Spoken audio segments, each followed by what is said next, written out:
Je dois dire que le dialogue interreligieux et interculturel de la Côte d'Ivoire, en abrégé PLADICI, est une création qui remonte aux années 2010, à la suite de l'organisation du forum du dialogue interreligieux organisé par le BIT, qui a contacté le CERAC qui est le Centre d'études de recherche et d'action culturelle, pour pouvoir accompagner ce forum qui devait se tenir à Dakar. Votre serviteur, en tant que président du réseau des femmes musulmanes d'Afrique, section de Côte d'Ivoire, a été sollicité pour un exposé sur les communautés religieuses musulmanes de Côte d'Ivoire. Ce que nous avions fait. Et le Forum international du dialogue interreligieux de Dakar faisait suite au premier forum de dialogue interreligieux qui a eu lieu en Égypte. Et le Forum international de Dakar était en sa deuxième assise et à sa troisième assise aussi. Et pendant toutes ces assises, votre serviteur a été sollicité pour pouvoir faire des exposés. Et la quatrième assise, dans le cadre de ce même dialogue interreligieux, s'est tenue en décembre 2013 à Addis Abeba, en Éthiopie. Et c'est dans ce cadre-là que la plateforme du dialogue interreligieux interculturel pour le développement durable de la Côte d'Ivoire a été créée. Donc nous existons depuis 2013. Et à Addis Abeba, la Côte d'Ivoire avait été représentée par moi-même et un de mes frères de la religion protestante. Alors, pourquoi la PLADICI? Pourquoi? Parce que 2013, c'était tout juste 2 ans après les violences post-électorales en Côte d'Ivoire. Et nous savons qu'en Côte d'Ivoire, la paix est une seconde religion pour nous. Et nous nous sommes dit que nous avons vécu avec notre diversité culturelle pour pouvoir consolider la cohésion sociale. Et que la plateforme de toutes les sensibilités religieuses devait venir justement consolider cette cohésion sociale et arroser la paix durable en Côte d'Ivoire. Quels étaient alors les grands axes stratégiques de la PLADICI? Ces grands axes stratégiques découlent de certaines conditions. Ces conditions que nous avons d'ailleurs nommées comme 10 commandements, mais ça peut aller au-delà, mais nous allons en citer quelques-uns de ces commandements. Le premier, c'est d'abord de faire le deuil de l'innocence. Pourquoi? Parce que tout simplement, je ne dois pas être innocent en face de l'autre. Je dois faire en sorte que le mur de méfiance entre mon frère, ma soeur et moi ne soit pas un mur qui nous sépare. Ce soit un mur qui soit découvert. Que je fasse en sorte que je ne sois pas innocente devant la religion de l'autre, devant la sensibilité de l'autre. Le deuxième commandement pour nous, c'est de faire le deuil du prosélytisme. Le prosélytisme, c'est de faire en sorte que par tous les moyens, que l'autre en face de toi épouse ta sensibilité. Nous pensons que le vivre ensemble, il n'est pas nécessaire dans le vivre ensemble d'obliger l'autre à épouser ta sensibilité ou ta religion. Le troisième commandement que nous recommandons au sein de la PLADICI, c'est de faire le deuil de la séparation.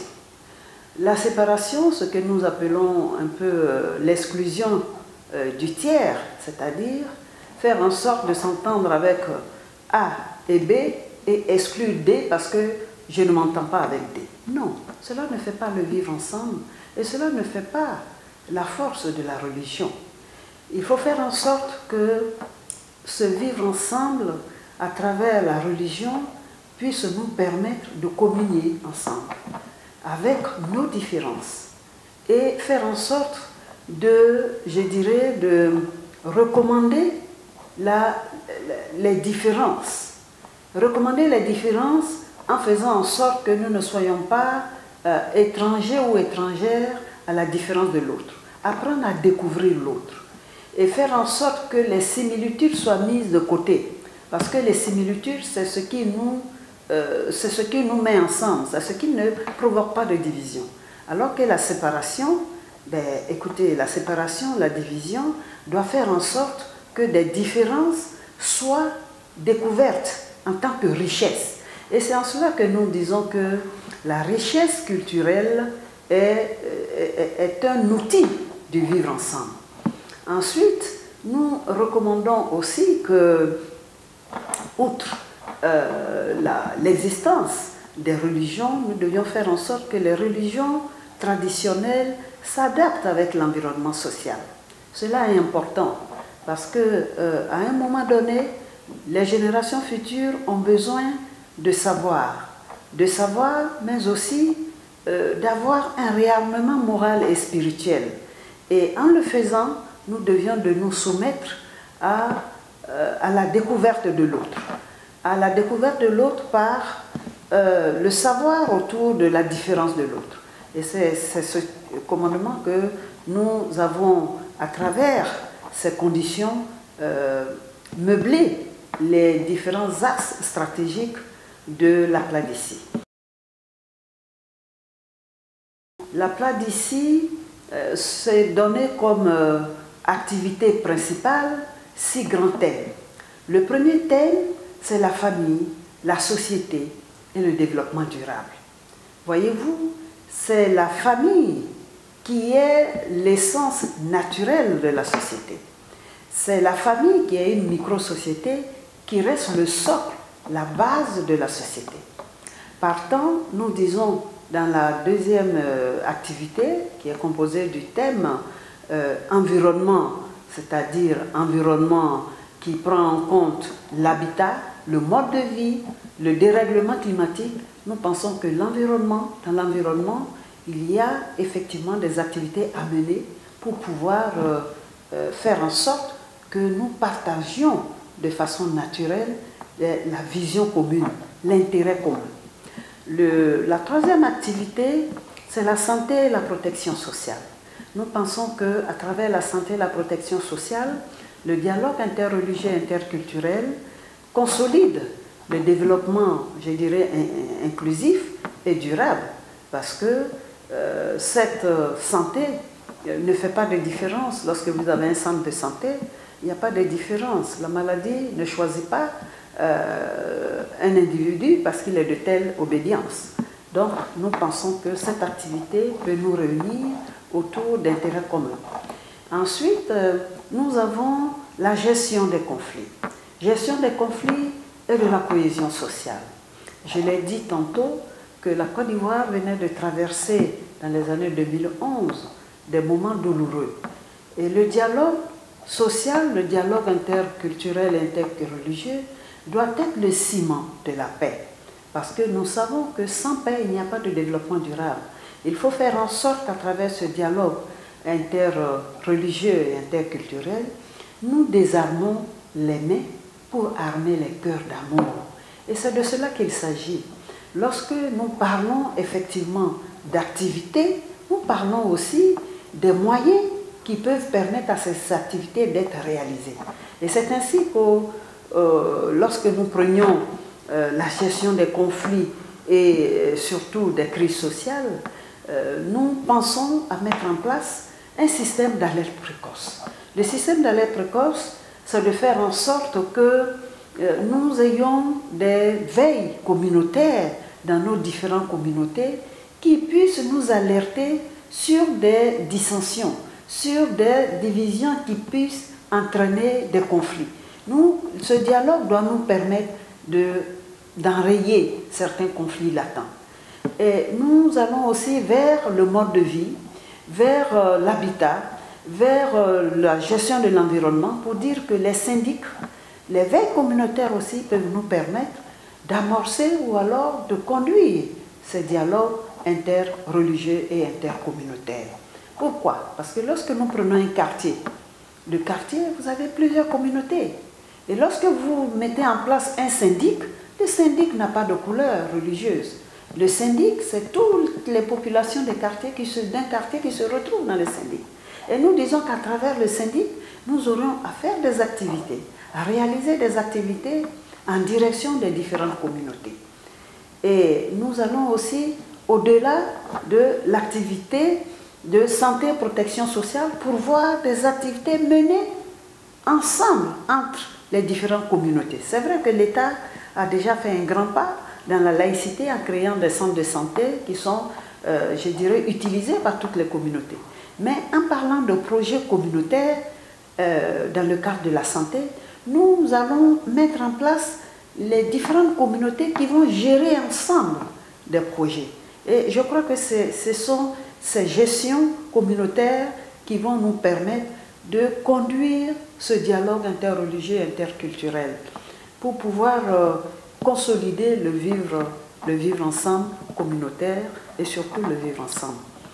Et nous allons, à travers l'activité éducation, société, développement durable, faire en sorte que la famille, qui est le socle naturel de la société, puisse être armée de, je dirais, de réunions, d'activités, par exemple les caravanes du dialogue interreligieux entre les différentes villes de la Côte d'Ivoire.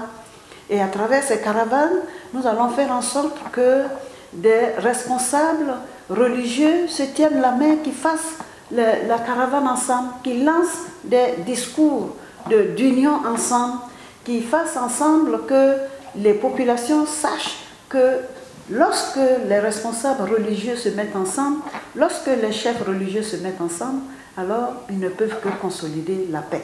Et je pense que ce sont ce genre d'images dont nous avons besoin, et ce serait en quelque sorte des affiches, je dirais, sur des panneaux publicitaires que nous allons faire à l'entrée de chaque grande ville de la Côte d'Ivoire.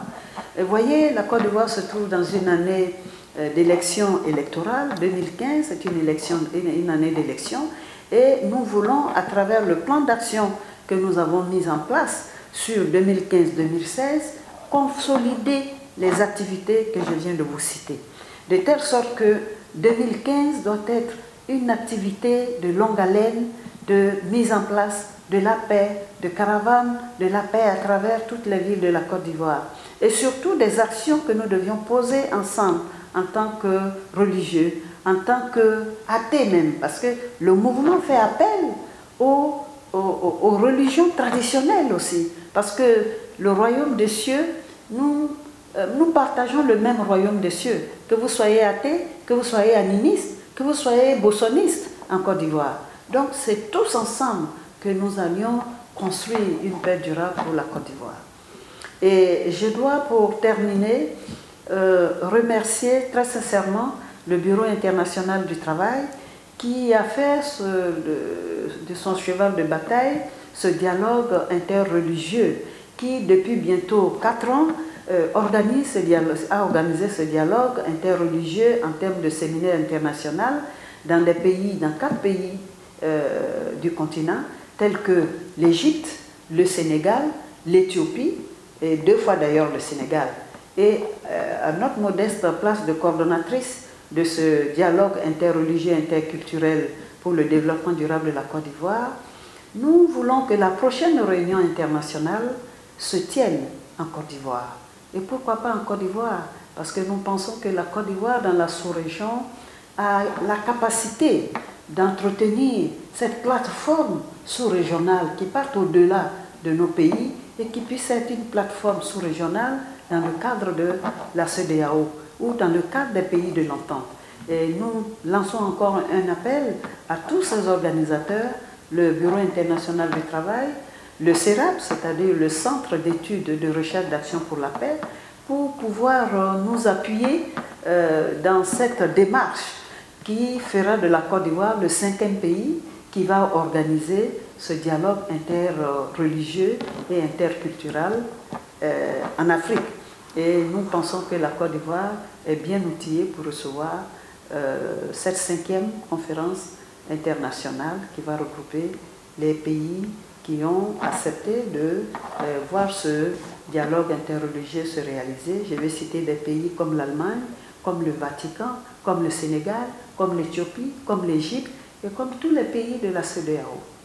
Je voudrais encore une fois remercier tous les membres et participants de cet atelier technique que nous avons organisé dans le cadre de la coordination de cette plateforme de dialogue interreligieux et interculturel de la Côte d'Ivoire pour pouvoir mettre de façon participative et de façon démocratique ce plan d'action que nous avons voulu étendre jusqu'à l'année 2016 afin que, effectivement, en année 2016, nous puissions organiser cette rencontre internationale en Côte d'Ivoire. Je vous remercie.